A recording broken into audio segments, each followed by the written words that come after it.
တားပိုက်ကောင်တွေရဲ့တိုက်ပွဲတွေကဘလောက်တောင်ကြမ်းတမ်းတယ်လဲတကောင်ကတခြားတကောင်ရဲ့မျိုးပွားအင်္ဂါကိုတဲတဲပြစ်မှတ်ထားပြီးတိုက်ခိုက်တတ်ပါတယ်အထီးတွေဟာအမတ်တကောင်အတွက်တိုက်ခိုက်ကြပြီဆိုရင်ရင်းနှီးတဲ့ညီကိုတွေတောင်ချက်ချင်းရန်သူတွေဖြစ်သွားတတ်ကြပါတယ်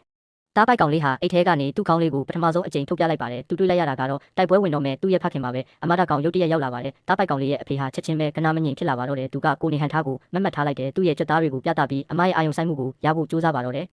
သူ့ဘေးနာကအဖော်ကတော့ဒါကိုလုံးဝသဘောမကျပါဘူးသူလည်းမတက်ရက်လိုက်ပြီးသူ့ရဲ့တောင်တင်းတဲ့ခန္ဓာကိုယ်ကိုပြသလိုက်ပါတယ်သူတို့အချင်းချင်းစိုက်ကြည့်နေကြပြီးလေထုကရုတ်တရက်တင်းမာသွားပါတယ်အားနေတဲ့တကောင်ကရုတ်တရက်လှည့်ကွက်တစ်ခုကိုတုံးလိုက်တယ်သူကစီးတွေကိုလေထဲမြင့်မြင့်ကိုပန်းထုတ်လိုက်ပါတယ်ဒီအနံ့ကိုတုံးပြီးသူ့ရဲ့နေမြေနဲ့ခွန်အားကိုပြသလိုက်တာပါတားပိုက်ကောင်တွေကြားမှာတော့ဒါဟာပြောင်ကျကျရန်ဆက်လိုက်တာပါပဲကလေးရဲ့ဖခင်ကတော့တိုက်ခိုက်ဖို့တေချာပေါက်ရွေးချယ်လိုက်ပြီးချက်ချင်းပဲရှေ့ကိုတက်လာပါတယ်အရင်ကညီကိုလိုဖြစ်ခဲ့တဲ့နှစ်ကောင်ဟာစက္ကန့်ပိုင်းတွင်းမှာတင်ပြိုင်ဘက်တွေဖြစ်သွားကြပါပြီသူတို့ရဲ့အမိတွေကိုထောက်ပြီးနောက်ခြေထောက်တွေနဲ့ပြင်းပြင်းထန်ထန်ကန်ကြောက်ကြပါတယ်လက်သီးတွေနဲ့ကန်ချက်တွေအဆက်မပြတ်ထိတ်တိုက်တွေ့နေကြတယ်နေဝင်စည်းစာအောက်မှာအရေးနှစ်ခုကထက်ခါရိုက်ခတ်နေပါတယ်အချီတစ်ဆက်ချီကြောကြတဲ့အထိအနိုင်ရှုံးမပေါ်သေးပါဘူးဒါပေမဲ့မကြခင်မှာပဲတိုက်ပွဲကပိုပြင်းထန်လာပါတယ်ကန်ချက်တိုင်းကအရေးကြီးတဲ့အင်္ဂါရက်စီကိုပဲတက်ချင်ရွေနေကြတယ်အမှားတေးသေးလေးတစ်ခုလုံးမိတာနဲ့တစ်သက်လုံးမျိုးပွားနိုင်စွမ်းဆုံးရှုံးသွားနိုင်ပါတယ်တင်းမာမှုတွေကစက်တိုက်မြင့်တက်လာပါတယ်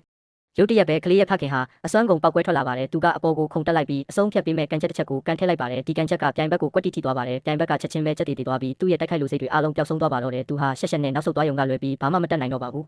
အနိုင်ရှုံးပေါ်သွားပါပြီကလေးရဲ့ဖခင်ကပဲအခြေအနေကိုပြန်လည်ထိန်းချုပ်လိုက်ပါတယ်အမကဖြည်းဖြည်းချင်းနီးကပ်လာပြီးအနိုင်ရသူကိုမိမိကက်ကက်နဲ့တုတ်ပြန်လာပါတယ်တောရိုင်းတဘာဝမှာတော့ခွန်အားဆိုတာရှင်တန်ခွင့်အတွက်တခုတည်းသောလက်မှတ်ပါပဲမကြခင်မှာပဲဒီသားပိုက်ကောင်လေးဟာညီကိုမောင်နှမအစ်တစ်တယောက်ရလာနိုင်ပါတယ်